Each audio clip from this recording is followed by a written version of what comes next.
It was 3 hours until the new year started. I had invited some friends over so that we could celebrate together. My husband Eric and I didn't want to spend New Year's Eve alone since we were still grieving. Eric and I had tried getting a baby for many years, and just as we were about to give up, our prayers were finally answered. I got pregnant and soon gave birth to my beautiful baby girl, Emma, my sweet little angel, who always managed to put a smile on our faces every day. I remember this like it was yesterday. It was New Year's Eve. I woke up that morning and found my little Emma still asleep beside me. When I caressed her chubby face, I realized how pale and cold her skin was. That's when it hit me. My little Emma wasn't breathing. She was long gone. That was 3 years ago, but still hurts like hell. That evening, as we waited for the new year to start, Eric and I enjoyed our friends' company and avoided thinking about Emma. None of us wanted to miss the countdown to New Year, and I was so glad that one of my friends, Larry, kept everyone up with his funny stories and jokes. It helped pass the time, and before we knew it, it was 30 minutes to New Year. The energy in my friends slowly grew bigger and bigger as the year was coming to a close. I went to where my friend Luna was and gave her some tea. She was expectant and the baby was due next month, which was January. We chatted excitedly about the baby as the rest of the crowd continued dancing to the background music. Others went outside to prepare the firecrackers and confetti poppers. When it was finally 11:59 p.m., we started the countdown from 60 seconds. We were all excited, and I felt the energy amongst the crowd rising as we neared to 5 seconds. Fireworks lighted up the sky immediately the clock struck 12 midnight, and we all shouted, "Happy New Year!" After the celebration was over, the visitors started leaving, and soon it was me, Eric, and Luna. She appeared so exhausted and her feet throbbed in pain.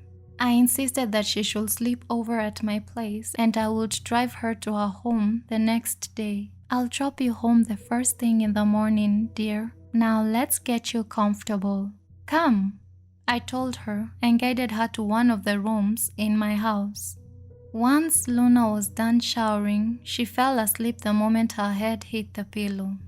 She woke up to a dark room some time later and slowly walked towards the washroom. As she flicked on the lights, she saw bloodstains smeared all over the edges of the tub. Inside the tub, there was a little baby crying, but Luna couldn't hear its voice. Her maternal instincts kicked in and she held out her arms to hold the baby. But her eyes widened when she saw that her hands were covered in blood. She then felt a sharp pain in her abdomen and brought her hand to soothe the pain. Immediately, her heart skipped a beat. Her big belly had mysteriously disappeared. She wasn't pregnant anymore. She jerked awake, sweating profusely. She realized that it was just a dream. Her body shook as the dream she had still lingered at the edges of her brain. Luna rolled her eyes when she realized her bladder was calling for a relief. She was able to push away her creepy thoughts and walked towards the bathroom. As she was washing her hands, she looked at the mirror and saw that her eyes were bloodshot. Another shadow passed through her as she remembered the dream she had. I was woken up by the horrid screams that Luna let out, which pierced through the house. I rushed to where the screams were coming from, only to find Luna on the floor, crying hysterically. I tried soothing her as my husband brought tea, which helped calm her nerves. I slowly took her to her room and tucked her to bed, promising to never leave her side. When Luna woke up hours later, she found herself lying on the cold white floor. At first, her vision was blurry, but it became clear and she slowly lifted her head. She felt a slight pain, but pushed it aside and her eyes met other women who were also in the room. Their faces were bruised and eyes full of pain. Luna noticed that their dresses were soiled in a red stain, more like blood, and their hands were chained to the wall. Some groaned in pain, while others mumbled something that Luna was unable to hear.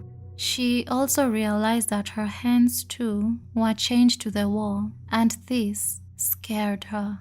She started reassuring herself that it was just a dream. She didn't want to stress her baby. When she looked down at her tummy, her eyes widened in disbelief. Her belly was no longer big, just like her previous dream. She forced herself to calm down, telling herself that she was having one of those dark dreams and would soon disappear. It didn't. It took a while for the reality of her situation to sink in, and Luna wept bitterly. She tried pulling her hands, but this only worsened the pain in her wrist. Eric and I entered the room, and Luna's teary eyes met mine. For a brief second, I saw relief in them, but was overpowered by terror when she saw what I was holding in my arms. "Happy New Year, Luna! Say hello to my beautiful baby girl, Emma," I said. Her lips tried to form a scream, but nothing came out. I stared at her for a while as a slow smile worked its way across my face. I then waved goodbye to her and left the room. Eric locked the door behind me and we drove home. By the time we arrived home, it was already 11 p.m. I opened a secret door that led me to a hidden room and laid Emma to her crib. I then turned and saw my other babies who were sound asleep in their cribs. My prayers were finally answered and I got the chance to be the best mother in the whole world. Oh, new year, new beginning.